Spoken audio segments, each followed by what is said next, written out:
Welcome back, Ghost Dreamers. In the last video, we recapped the first 2 episodes of It, Welcome to Derry. If you haven't watched that yet, the link is in the description and pinned comment. Please make sure you check it out first so you can fully understand today's video, where I'll be breaking down episodes 3 and 4. Before we start, don't forget to hit that subscribe button for more spine-tingling recaps. All right, turn down the lights. It's time to meet It, Welcome to Derry.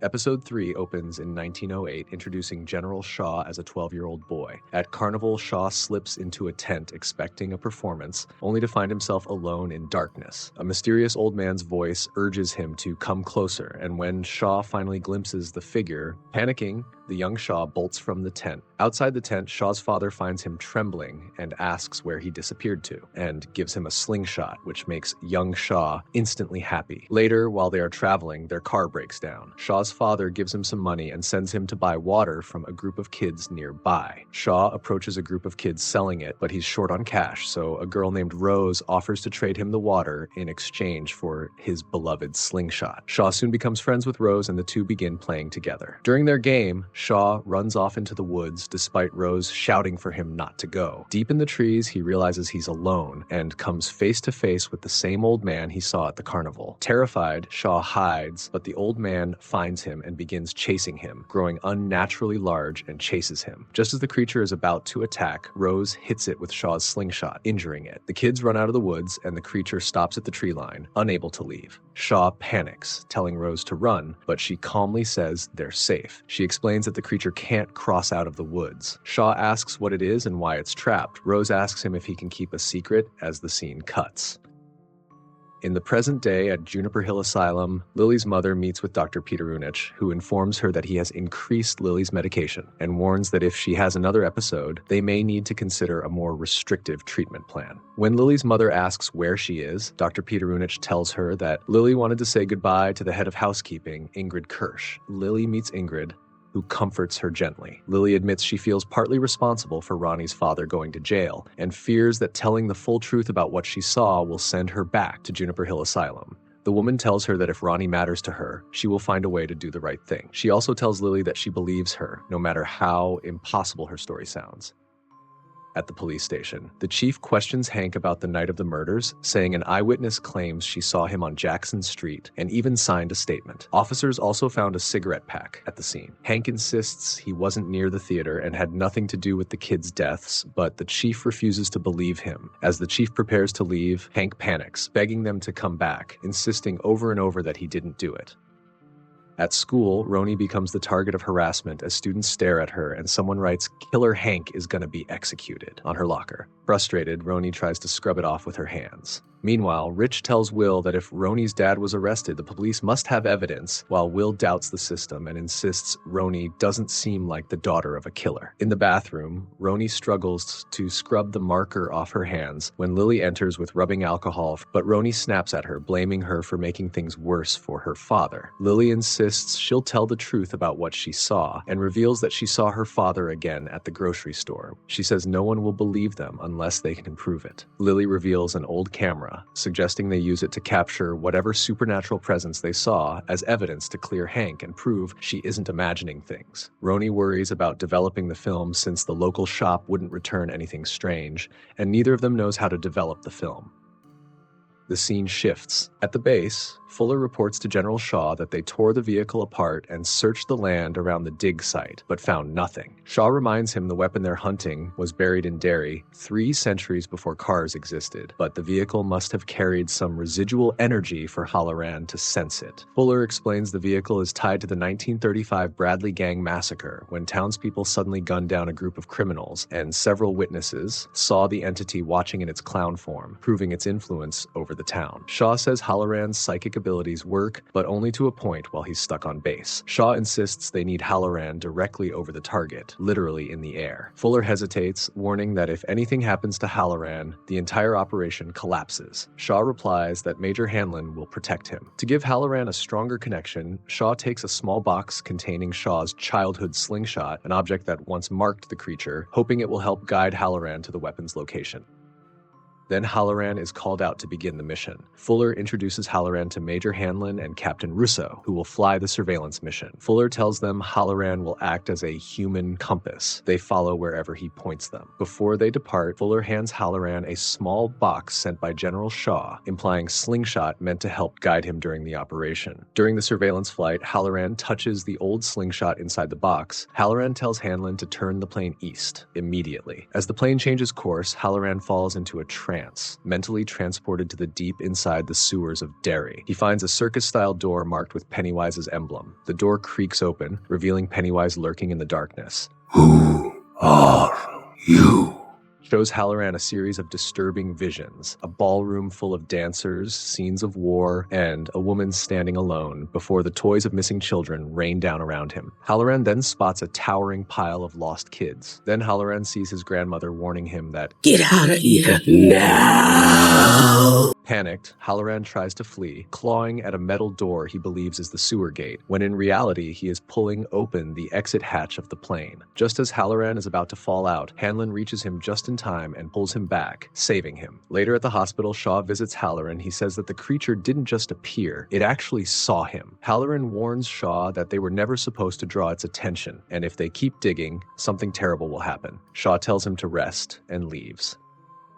Meanwhile, the tribal community that has lived in the grounds for generations before Derry town was found. The tribe meets to discuss the military digging on their land. Rose, now an elder. Her nephew Tenniel explains the soldiers found Al Bradley's car from the massacre. Tenniel wants to take action, but Rose warns everyone to stay out of it until she learns what the military is searching for. Later, Shaw visits Rose at her antique shop. They haven't seen each other in 50 years. Shaw admits he barely remembered Derry or Rose. Rose tells him that's normal for Derry. The longer people stay away, the more their memories fade. Shaw then shows Rose the complaint filed by her community. She asks if he's the one in charge of the digging project and what exactly he's doing there. Shaw lies, claiming they're just surveying for new water pipe routes. Rose explains that their community is worried the dig might disturb sacred unmarked burial grounds, and they can't allow that. Shaw tells her they should work together and asks her to point out the areas they must avoid. He says she can trust him. Rose says she'll speak to the town council but can't promise anything. Shaw says he'll stay in touch and leaves. In the following scene, Roni and Lily meet Will and Rich. Roni asks Will if he can help her develop some film, since he once talked about the chemicals used to make a stink bomb. Rich suggests she should just send it to a lab, but Roni refuses and asks if they can help or not. Will says maybe, but wants to know why. Roni tells them strange things happening to her and Lily. Lily brings the group to Teddy and Phil's favorite viewing deck. They discuss how to make the creature appear. Roni and Lily explain it disguised itself as people they knew. Maddie, Lily's dad, and Roni's mom. Roni explains it wasn't really those people. It was the creature pretending to be them just to scare them. Rich then calls it an Oryxa, a type of spirit. He says his uncle in Cuba, a Santeria priest, told him that when people didn't pay him back, he would conjure an Oryxa and send it after them. The Oryxa would appear as dead family members to terrify their target. Lily asks if his uncle could really summon them. Rich says yes, but it involved going to a cemetery, lighting candles, and doing a full ritual. Roni then asks Rich if his uncle ever told him how to do it. In the next scene, Hanlon invites Halloran to his house for dinner. Hanlon says they're starting to settle in and the place is finally feeling like home. Halloran notices that Mrs. Charlotte Hanlon doesn't seem to enjoy living there. Charlotte says she's fine, but it's hard not to miss the life she left behind. Charlotte explains she used to be a history teacher at a segregated, colored school. She also mentions she was involved in meetings and marches, civil rights activism. Hanlon tries to stop her from talking about it, but Charlotte continues, saying the major worries her activism will hurt his reputation and slow down his rise in the military. Halloran agrees that being black in the service is already hard, and any personal controversy can hurt his career. Charlotte, annoyed that the two men agree, excuses herself to start dessert. Halloran then asks about their son. Hanlon pauses. He's confused because he never mentioned having a son to Halloran. He answers that his son, Will, is at a friend's house and that Halloran will meet him another time. After dinner, Hanlon and Halloran talk outside the house. Hanlon tells Halloran he never mentioned having a son. Halloran says he must have heard it from someone someone on base. Hanlon then asks what happened during the surveillance flight, how Halloran closed his eyes and looked for something. Halloran tells him that he has psychic abilities. Later, Hanlon admits that something strange happened earlier. Just before Halloran asked about his son, he felt something in his mind. He's only felt it once before, the night he was attacked, saying he knew Halloran was one of the attackers. Hanlon says it wasn't Halloran holding the weapon, but he felt Halloran in his head. He warns him to stay out of his mind. Halloran promises he will, and says that he knows what men think about when they're close to death: family, fear, regret. But Hanlon was different. With a gun to his head, Hanlon wasn't scared. He was analyzing, collecting information. It's like the part of his brain that should feel fear isn't there. Halloran tells him that because of that, Hanlon is not someone he would ever mess with. But Hanlon also saved his life in the flight, so Halloran says he'd be glad to have Hanlon beside him in the secret project. The scene shifts to the kids go to the cemetery at night, light candles, and try to perform a ritual to summon the creature. Rich begins chanting in Spanish, saying it's meant to call the dead. Lily suggests they should sit facing outward so they can watch all directions. Rich agrees and says that's what his uncle told him. Then he suddenly says he needs to go pee. Lily panics and reminds him he said no one could leave the circle. Rich now claims they can leave as long as they come back quickly, because his cousin told him. Roni immediately catches the lie. She asks why he said his uncle, the Santeria priest, taught him the ritual. Rich admits he didn't hear the whole ritual from his uncle. Most of it came from his cousin. Frustrated, Roni and Lily walk away, leaving the boys behind. Then, Rich and Will follow after Roni and Lily, but as they ride, the cemetery gate suddenly moves far away, trapping them inside. Then the kids begin getting haunted by the spirits of Teddy and Susie. Lily manages to take a few pictures of the ghosts, but she drops the camera in the chaos. Rich grabs it, but it slips from his hands too. He yells for Will to get it. Will picks up the camera and suddenly hears screaming nearby. He goes in to check. In the dark, he sees Pennywise's hands. Terrified, he quickly snaps a picture. Meanwhile, Roni, Lily, and Rich manage to escape the cemetery and wait outside for Will. Will finally comes out and admits he should have believed Roni. The group hugs, relieved he's safe. Later that night, the kids sneak into school where Will develops the photos. Images of Teddy and Susie appear. Then Will develops the final one, the picture he took himself. The last photo reveals the unmistakable image of a clown. Episode 3 ends. Episode 4 begins with, the kids go to the police station and talk to the chief. Lily says they have pictures and explains that whatever killed Teddy, Phil, and Susie came after them again in the cemetery. The chief asks why they were there at night. Roni lies and says they were just taking a shortcut home. Chief looks at the photos, but he claims he only sees trees, blurry shapes, and maybe a statue, nothing real. Lily gets frustrated and asks if he's blind because the clown is clearly there, but he snaps back, threatens her, sending to the asylum, and warns all of them to stay out of police matters. At school, Roni asks Lily if her mom grew up in Derry and whether she ever mentioned anything strange. Lily says she never talked about anything unusual, and if Lily brings it up, her mom will send her back to Juniper Hill. Rich says no adult will ever believe them. Roni reminds them of what the chief said and worries because her dad might get transferred to Shawshank, a place people don't return from. She begs Lily for help. Then Lily remembers someone who just might help. Later, Lily goes to speak with Ingrid. The woman says she remembers that several kids went missing in Derry during the 1930s. She explains that some children disappeared overnight, likely because they ran away, either searching for a better life or trying to help their struggling families. Not anything supernatural, but encourages her to keep investigating, reminding Lily that with good friends, anything is possible.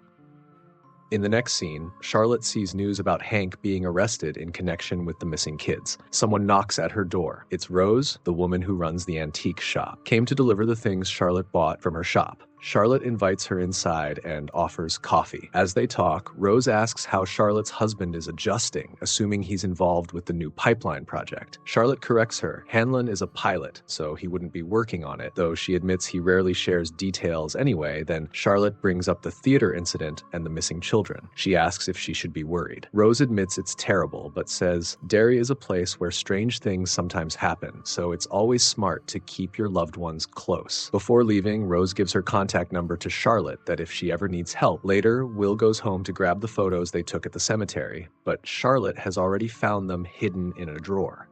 She asks what's going on. Will admits the pictures are for proof of Ronnie's dad, who is innocent. The police and town people blaming him for kids' murders because Hank works at the theater where the incident happened. Will continues, explaining that he and a few other kids met up to try to help Ronnie figure out what really happened. Terrified, Will says he and a few other kids met to help Ronnie. While they were at the cemetery, someone chased them, so they ran. Charlotte stays calm, comforting him. She tells Will he can only go to school and back until she figures out what's happening. She warns that if his father finds out, the punishment will be worse, so she'll keep it between them, for now. That night at dinner, Hanlon asks Will how school is going. Charlotte teases that Will likes a girl. Will quickly excuses himself, saying he needs to finish his homework, and leaves the table. After he goes, Charlotte tells Hanlon to spend the weekend with Will.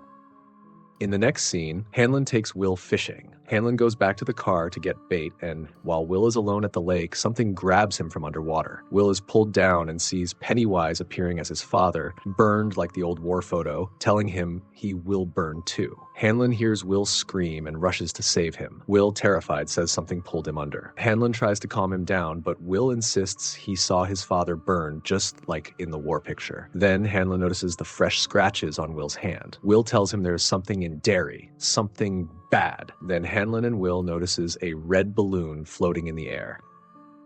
In the following scene, Charlotte goes to the police station to talk about Hank. She questions the chief. Maybe the man they arrested might be innocent. The chief insists there's no way he's innocent. He explains they questioned him, caught him lying, and he has no alibi. Charlotte asks if Hank has spoken to a lawyer. The chief says Hank and his family have been in touch with the public defender's office. Charlotte asks if she can speak to Hank. The chief refuses, saying she is not his lawyer or family, and Charlotte leaves the station. After leaving the police station, Charlotte goes through the phone book searching for Hank's family and eventually finds the contact for his mother, Luella. She visits the woman at her home to ask for permission to meet Hank. Charlotte tells Luella that her son Will is friends with her granddaughter, Ronnie. Will told her about Hank's situation, so Charlotte wanted to check in. Luella asks if Charlotte is a lawyer. Charlotte says no, but explains she used to help black people in the South who were forced into false confessions. If that's what happened to Hank, she wants to help. Luella says she appreciates it, but doesn't think it will matter. She explains she thought Hank was in his room that night, but someone saw him walking outside. Charlotte says that doesn't mean he hurt anyone. Luella agrees and says her son would never hurt anybody, especially not children. Charlotte asks if Hank wasn't at the theater and wasn't at home, then where could he have been? Luella says only one person knows where Hank was that night, Hank himself, and he isn't talking. Meanwhile, Halloran is cleaning the new place in the base that General Shaw assigned to the Black Airmen. As he works, he suddenly hallucinates his grandmother. His grandma warns him, "Watch yourself, keep that lid on tight. Hear what the lid she is talking about, you will find out soon." Anyways, a moment later, Hanlon arrives and asks Halloran about Operation Precept. Halloran warns Hanlon not to rush into danger. Hanlon then tells him what happened to Will at the lake and demands to know what they're really looking for with Operation Precept, some kind of machine that messes with people's minds. He insists Halloran tell him the truth. Halloran snaps that he doesn't know. He says he just follows orders like Hanlon does. He apologizes for what happened to Will, then leaves. At the viewing deck, Will admits he used to have nightmares about his father's plane crash and realizes the creature somehow knew his deepest fear. It could have killed him easily at the lake, but it didn't, leading him to suspect it might be trying to scare them on purpose. The others question why, and Lily points out that Maddie and the missing boys all saw strange things for weeks before disappearing. Will then explains that when people are terrified, their bodies release fear hormones that certain predators are drawn to. Maybe the creature is scaring them until they taste good. The idea horrifies everyone, and Roni asks how they're supposed to stop being scared. The next day at school, Lily reveals she stole some of her mother's anxiety pills and suggests they could take them whenever something strange happens to keep their fear under control. Desperate, the group considers trying it. In class, the teacher gives a disturbing lesson about a parasite that infects land snails, swelling their eyes and expanding into multicolored stalks and taking over their brains to control their behavior. The description makes Marge visibly disgusted. Later, Patty signals Marge to talk to Lily. Nervously, Marge admits she's been a jerk lately and asks if Lily would go to lunch with her. just the two of them, saying she misses her, so Lily agrees. During lunch, Marge finally opens up to Lily, admitting she's been awful and begging to start over, and Lily warmly agrees. A boy named Tim Flanagan passes by and says hello to Lily. Marge encourages her to talk to him, saying that Tim likes Lily. Lily thinks Marge is right and goes to freshen up. When Lily leaves, Patty and her group surround Marge. Patty asks if Lily believes Marge and tells Marge the plan. When Lily goes to Tim, he will embarrass her in front of everyone. Patty wants it to be a big joke. Patty tells Marge to get Lily out. Marge goes to the bathroom to hurry Lily, but Lily asks to pee first because she's nervous. Marge decides she can't go through with the prank and turns to tell Lily the truth. But before she can speak, Marge's eyes suddenly swell and burst into multicolored stalks, just like the parasite they learned about in class. Horrified, Marge screams and runs out. Lily hears Marge screaming and rushes after her. Marge runs into the school's machinery room. In panic, she tries cutting the parasite out of one of her eyes. Bleeding and terrified, she raises the knife toward her other eye, but Lily grabs her hand to stop her. And at that moment, other students arrive, only to see Lily holding the blade near Marge, making it look as if Lily is the one attacking her. In the next scene, Halon's friend Polly Russo happens to spot Charlotte entering the police station just as she tries to visit Hank Grogan. The desk officer asks if she's family. Charlotte says no, but shows a letter from Hank's mother giving her permission to visit him. The officer tells her she must wait for the chief. When she asks when he'll arrive, the officer brushes her off, but Charlotte refuses to back down. When he threatens to throw her out, she unleashes a fierce warning, introducing herself as Charlotte Hanlon and promising to bring national attention, civil rights leaders, and even busloads of freedom riders to their doorstep if they don't let her in. Intimidated, the officer finally allows her in. Inside, Charlotte explains to Hank that the police locked him up without evidence or even a proper bail hearing, which is a violation of his rights. She says she can file the paperwork to argue discrimination and unfair treatment, enough to get him out on house arrest after a short stay in Shawshank. Grateful but shaken, Hank insists he never hurt any children. Charlotte presses gently, reminding him that the truth could set him free. Eventually, Hank breaks and confesses the real reason he lied. He had been with a woman that night, a white, married woman, and exposing that affair could get them both killed. He begs Charlotte for help, desperate for a way out that won't destroy anyone's life.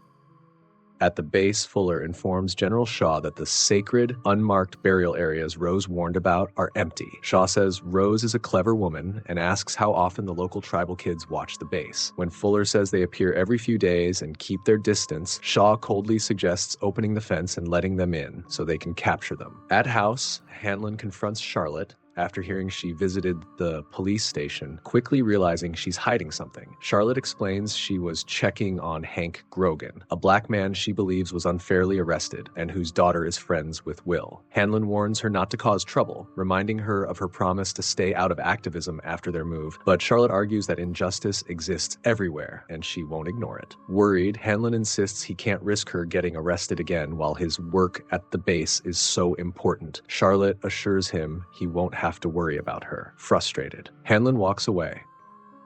At night, Will can't sleep, so he looks through the telescope and spots a clown watching him. Terrified, he screams, and Hanlon rushes in. Will explains what he saw, but when Hanlon checks from the window, no one is there. Charlotte hurries in asking what happened, and Hanlon snaps, blaming her, thinking her trip into the police station brought unwanted attention. He storms outside, yelling for whoever was out there, and soon he finds a single red balloon caught in the tree. The next day, Hanlon confronts General Shaw, demanding to know what they're really hunting, especially now that something is attacking his son. Shaw brings him to the interrogation room where Taniel is being held, explaining that Taniel and his friends were caught scouting the base. Shaw tells Hanlon that Taniel knows the location of what they're searching for, but won't talk, so Halloran must extract the answers. Halloran warns Taniel that the general is watching and that refusing will only bring pain, but Taniel stays silent. Using his psychic ability, Halloran enters Taniel's mind and follows a memory door, seeing a younger Taniel with Rose, who asks if he remembers the story of the monster named Galoo in the Western Wood.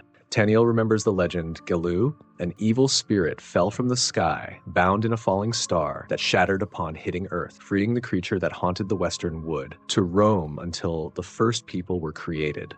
Their ancestors carved a protective dagger from the star's stone to protect their people, and lived safely by avoiding the Western Wood of Galoo's territory, until settlers ignored tribal warnings and entered the woods, and the Galoo fed on them, growing stronger. Sesqui, a great war chief, prepared to lead her people away, but her daughter Nakani refused to abandon their land, so Nakani stole the dagger and journeyed with friends to the Western Wood to gather more sacred stone from the creature's crash site. When Seski discovered her daughter and dagger missing, she formed a search party, but without the dagger, they were defenseless. The Galoo attacked them in the form of their deepest fears, isolating and overpowering them until Sesqui faced it alone. The monster appeared in human form and nearly killed her, but Nakani arrived with the dagger, forcing the Galoo to flee, yet Sesqui died from her wounds. Nakani vowed to protect their people, so she and her friends went back into the Western Wood, recovered shards of the ancient star, and devised a plan not to kill the Galoo but to cage it. The tribal people buried 13 sacred shards around the Western Wood, marking each spot with fire to create a boundary the Galoo could never cross. Over time, Derry was built inside the forest's barrier, which is why Pennywise, also known as the Galoo, can never leave Derry. Hearing the tale, Halloran asks Taniel where the pillars are now, and Taniel shows him a house, explaining that the tunnels beneath the old well will lead directly to them. And the episode 4 ends. And that wraps up It, Welcome to Derry. If you enjoyed this recap, don't forget to like, share, and subscribe, and hit the bell for more chilling movie stories. Until next time, stay curious and stay safe.